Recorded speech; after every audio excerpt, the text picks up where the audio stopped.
अस्सलाम वालेकुम व्यूअर्स, मैं हूँ Sitara Nayab and welcome to my channel mother's guide. आज की वीडियो उन मफरूज़ों के ऊपर है जो औरतों को बताए जाते हैं ओव्यूलेशन से मुतालिक। आज हम उनकी तरदीद करेंगे और बताएंगे कि असल फैक्ट्स क्या हैं। लेकिन उससे पहले आपको ये मालूम होना चाहिए कि ओव्यूलेशन होती क्या है। हर औरत जब अपनी माँ की कोख में होती है तो ही उसके अंदर जितने एग्स बनने होते हैं वो उसके अंदर प्रोड्यूस हो गए होते हैं। जब वो बड़ी होती है और अपनी प्यूबर्टी की एज में आती है तो उसकी 1 bye 1 per month eggs grow करते हैं और फिर वो अपने खौल में से बाहर निकलते हैं। इस प्रोसेस को ओव्यूलेशन कहा जाता है। हर औरत की ओव्यूलेशन की टाइमिंग डिफरेंट हो सकती है क्योंकि सबकी माहवारी की डेट सेम नहीं होती। मतलब ज्यादातर औरतों की 28 दिनों की माहवारी होती है जिसमें उनके ओव्यूलेशन के डेज अप्रॉक्सीमेटली 14 कहलाते हैं। लेकिन जिनकी मेंस्ट्रुएशन साइकिल लंबी होती है या छोटी होती है तो उनके ये डेज डिफरेंट होते हैं। अब इसमें जो पहली मिथ है या एक गलत मफरूजा है वो ये है कि हर औरत की ओव्यूलेशन 14वें दिन ही होती है, जबकि जैसे कि मैं आपको बता चुकी हूँ कि अगर किसी औरत की साइकिल 35 डेज की है तो ऑब्वियसली उसकी साइकिल के हिसाब से उसकी ओव्यूलेशन 14वें दिन नहीं होगी। इसी तरह अगर किसी की साइकिल 26 दिनों की है तो उसकी ओव्यूलेशन के डेज डिफरेंट होंगे। अप्रोक्सीमेटली नई मेंस्ट्रुएशन से 10 से 16 दिन के जो पीछे के दिन होते हैं वो आपके ओव्यूलेशन के डेज कहलाते हैं। इसलिए ये मिथ गलत है कि हर औरत को 14वें दिन ही ओव्यूलेशन के लिए तैयार होना होता है। तो ये पहला मफरूजा था। दूसरा मफरूजा ये है कि You can only get pregnant if you have sex on the day of ovulation। यानी कि आप सिर्फ तभी प्रेग्नेंट हो सकती हैं जब ओव्यूलेशन के दिन ही आप अपने खामन से मिलें, जबकि ये बात भी गलत है। आपको ये पता होना चाहिए कि आपके हस्बैंड की जो स्पर्म्स हैं वो आपकी बॉडी के अंदर 7 दिन तक सरवाइव कर सकते हैं। इसलिए अगर आप ओव्यूलेशन के डेज से 7 दिन पहले भी अपने खामन से मिले हों तो भी आपकी प्रेग्नेंट होने के चांसेस होते हैं। इसलिए कहा जाता है कि आपको अपनी ओव्यूलेशन डेज से 3-4 दिन पहले भी मिलना चाहिए, उन दिनों में भी मिलना चाहिए और 1-2 दिन बाद भी मिलना चाहिए। तो ये तरीका प्रॉपर होता है, ना कि ये सोच लेना कि सिर्फ हमने ओव्यूलेशन डेज निकाले और उसी दिन मिल लिया और काम खत्म। तो इस तरह आपकी प्रेगनेंसी के चांसेस कम हो जाते हैं। तीसरी चीज ये होती है कि ज्यादातर लोग ये कहते हैं कि औरत का भी रेडी होना उतना ही जरूरी है जितना आदमी का होना जरूरी है तो ही प्रेगनेंसी हो सकती है। तो ये बात गलत है। आपने बहुत सारे ऐसे बुरे केसेस देखे होंगे जिसमें किसी औरत के साथ रेप होता है तो उसका बच्चा हो जाता है। क्या उसने अपना माइंड तैयार किया होता है? बिल्कुल भी नहीं, ऐसा नहीं होता। होता ऐसा है कि जब आपके हस्बैंड का स्पर्म आपके जिस्म में दाखिल होता है तो आपके यूट्रस कॉन्ट्रैक्ट करती है। कॉन्ट्रैक्शन की वजह से एक खिंचाव मिलता है स्पर्म्स को, जिसकी वजह से वो ऊपर की जाने फ्लोपियन ट्यूब्स की तरफ आ जाते हैं और जैसे ही वो फ्लोपियन ट्यूब में आते हैं वहाँ पे एग रिलीज हो चुका होता है और वहाँ पे उसकी फर्टिलाइजेशन हो जाती है और इस तरह प्रेगनेंसी हो जाती है।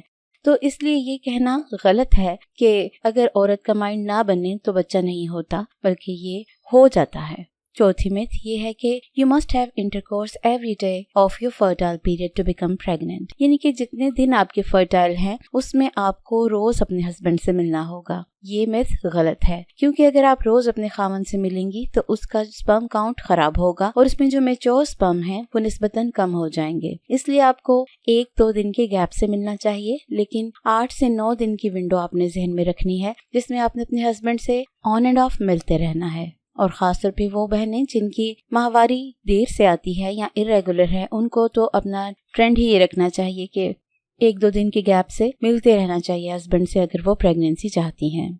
Number 5, it takes longer to get pregnant if you have been on the pills. कई लोग कहते हैं कि अगर आप बर्थ कंट्रोल पिल्स यूज करती हैं तो उसकी वजह से आपको प्रेगनेंसी में प्रॉब्लम होती है। ऐसा नहीं होता। बेशक आपके हार्मोन्स थोड़े से वक्ती तौर पे चेंज होते हैं लेकिन वो जल्द ही अपनी असल पोजीशन पे आ जाते हैं और इसका कतन ये मतलब नहीं होता कि अब आप प्रेग्नेंट नहीं हो सकती या आप इनफर्टाइल हो चुकी हैं। कुछ देर में आपकी नेचुरल साइकिल स्टार्ट हो जाती है और जैसे ही आपकी नेचुरल साइकिल स्टार्ट हो जाती है साथ ही आपके प्रेगनेंसी के चांसेस वहीं के वहीं आ जाते हैं। बल्कि कई औरतें तो ऐसी होती हैं कि जैसे ही दवाई छोड़ती हैं उनकी प्रेगनेंसी हो जाती है।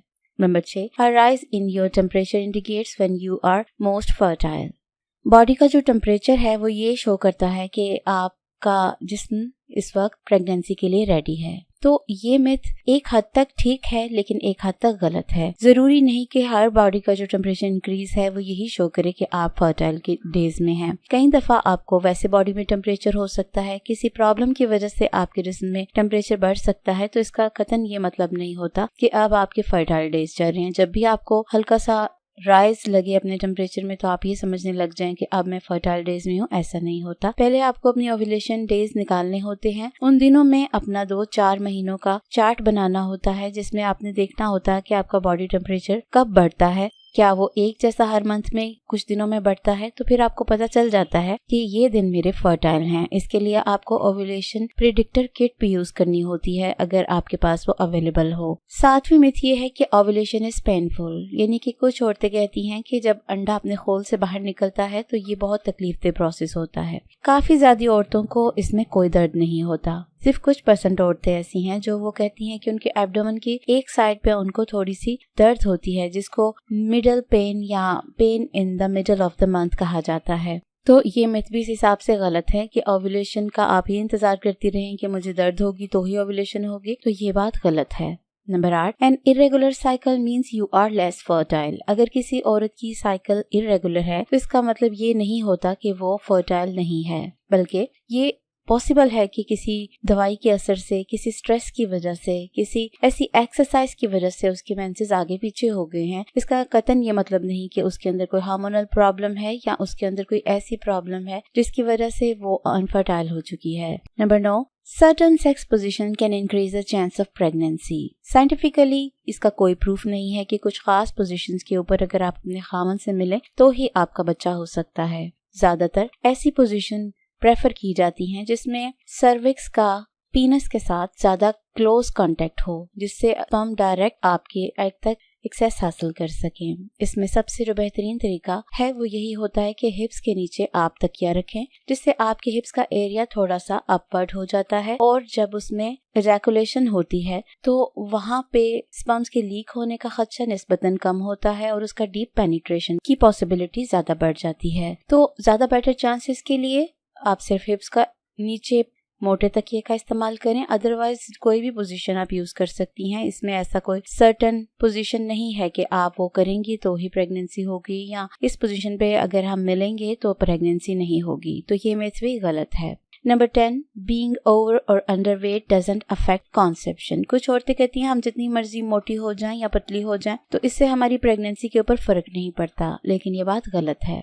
जब आपका वजन बढ़ता है तो आपके जिस्म में इरेगुलर पीरियड्स बनना शुरू हो जाते हैं, आपके अंदर PCOS का मसला हो जाता है, आपके हार्मोन्स थोड़े बहुत चेंज हो जाते हैं, जिसकी वजह से आपकी बॉडी में थोड़ी सी फर्टिलिटी कम हो जाती है, इसलिए आपको कॉन्सेप्शन करने में मसला होता है। बहुत सी औरतें जब डॉक्टर के पास जाती हैं तो उनको ये रेकमेंड किया जाता है कि अपना BMI कंट्रोल करें। जब ही अपना वजन आप आइडियल वेट के ऊपर लेकर आती हैं तो साथ ही आपकी प्रेगनेंसी के चांसेस बढ़ जाते हैं। इसलिए अगर आपका वजन ज्यादा है तो आप इस मिथ को सच मत समझें, बल्कि अपना वजन कंट्रोल करें ताकि आप इजीली प्रेग्नेंट हो सकें और आपके हार्मोन्स मोस्ट एफिशिएंट हालत में आपको मिल सकें। इस वीडियो को उन बहनों के साथ शेयर करें जो कोशिश कर रही हैं प्रेग्नेंट होने के लिए और उनको पता नहीं है कि क्या क्या गलत बातें उनको बताई गई हैं जो कि हकीकत से ताल्लुक नहीं रखती और उनको दिमाग में रखने की वजह से कई दफा वो प्रेग्नेंट होने के सुनहरे मौके खो देती हैं।